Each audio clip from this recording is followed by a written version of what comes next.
es la alabanza.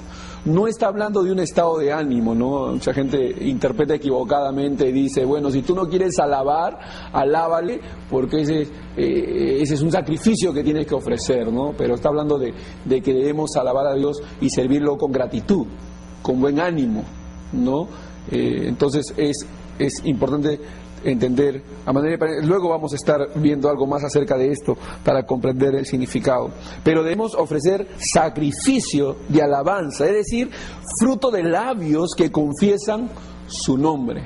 Recuerden que estos cristianos estaban perseguidos y estaban siendo intimidados para que no testificasen, para que no hablasen, y estaban siendo tentados a callar el nombre de Jesús, a guardar silencio. Y acá le dice, no, el Señor quiere frutos de labios que confiesen su nombre. Y entonces, resumiendo, el tema principal del libro es la superioridad de Cristo y del cristianismo sobre la religión de los hebreos, o sea, el judaísmo. Permítanme repetir.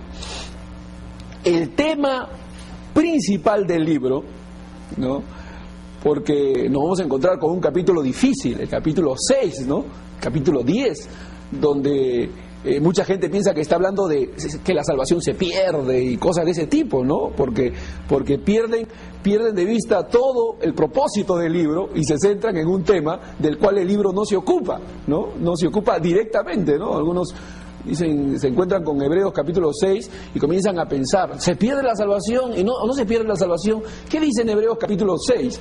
Pero uno, cuando comienza a mirar el libro de Hebreos como un todo, en el propósito del libro se da cuenta que no es de la salvación de vida eterna de lo que está hablando esos pasajes, ¿no? Esos pasajes. Pero mucha gente se centra ahí y pregunta cosas de las cuales el autor no se ocupó de manera directa, ¿no? Aunque da algunas señales. Entonces es importante, por eso, definir, ¿no? ¿Cuál es el propósito? Ustedes están entendiendo ahora que el propósito del libro es mostrar la superioridad de Cristo y del cristianismo sobre todo un sistema religioso practicado por siglos, que es el judaísmo, ¿no? El judaísmo es una de las religiones importantes que todavía se practica. Sin embargo, Hebreos se encarga de mostrar que el Cristo y el cristianismo es superior, es mejor que el judaísmo. Aunque muchos quieren volverse judíos y quieren judaizar y están judaizando la iglesia y están queriendo volver a todo un sistema mosaico y todas esas cosas que tienen que ver con la ley y todas esas cosas, pero el cristianismo es superior y de eso se encarga este precioso libro. Entonces, el tema principal del libro es la superioridad de Cristo y del cristianismo sobre la religión de los hebreos, o sea, el judaísmo.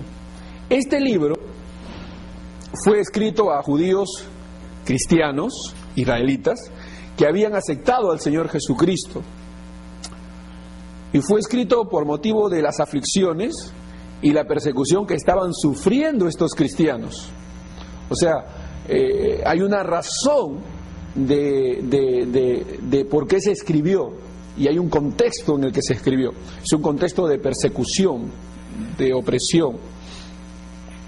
Y este libro los anima a poder comprender de que no tienen nada que añorar, no tienen nada por qué sentirse menos, no tienen nada de por qué tener sentido de pérdida.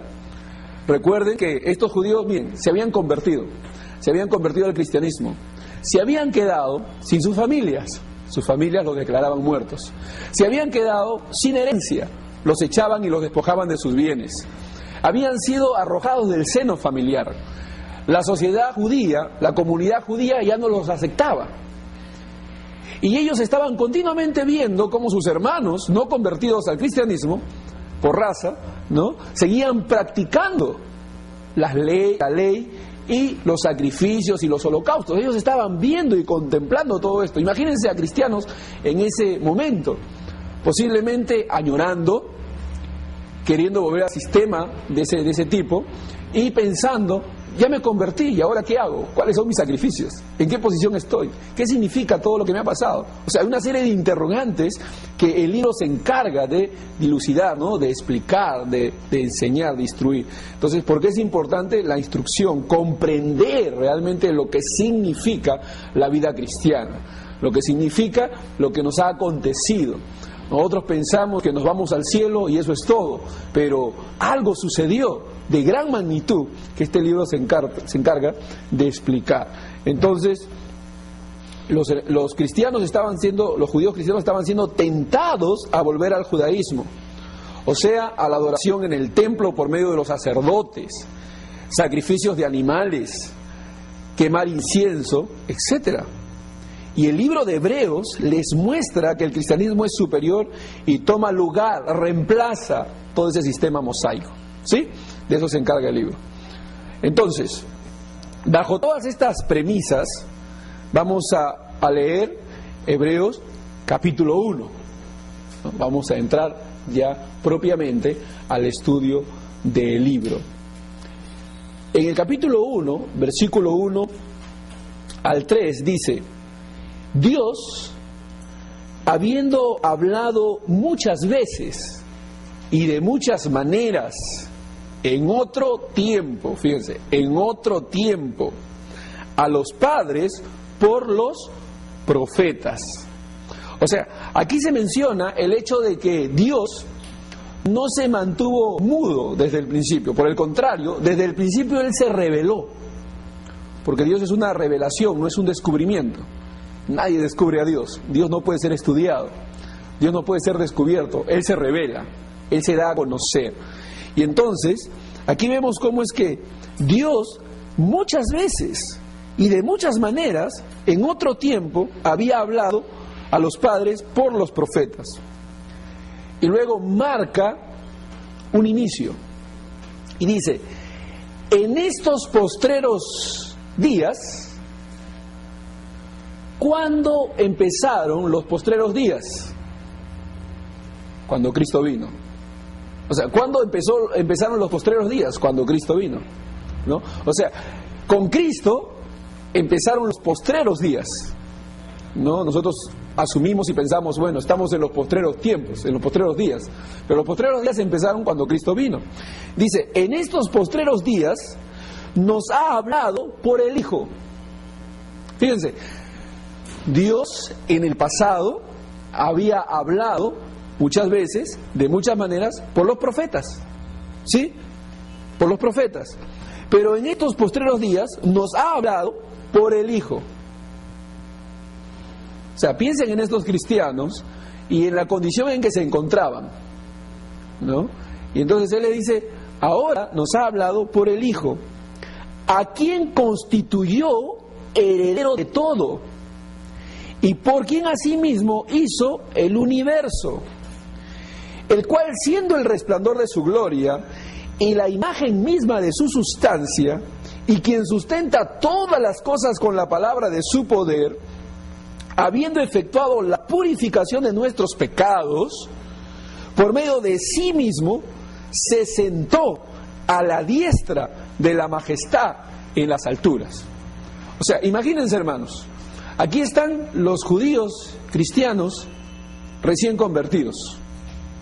Y allá afuera están los judíos practicando el judaísmo. Estos, los judíos que practican el judaísmo, se jactan de que Dios les ha hablado a ellos, a sus padres. Y les ha hablado ¿por quiénes? Por medio de los profetas. O sea, ellos presentaban lo que ellos estaban haciendo como el resultado de una revelación de Dios a sus padres, la cual ellos estaban conservando y manteniendo, porque Dios les había hablado por medio de profetas.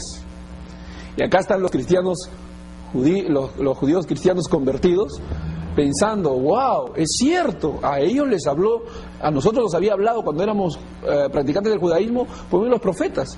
¿Qué podemos decir ante tal cosa, ante tal presentación de lo que ellos decían? Bueno, el escritor de Hebreos le dice: cierto, así fue.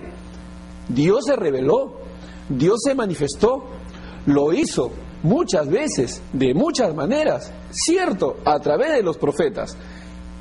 Pero queridos cristianos, ahora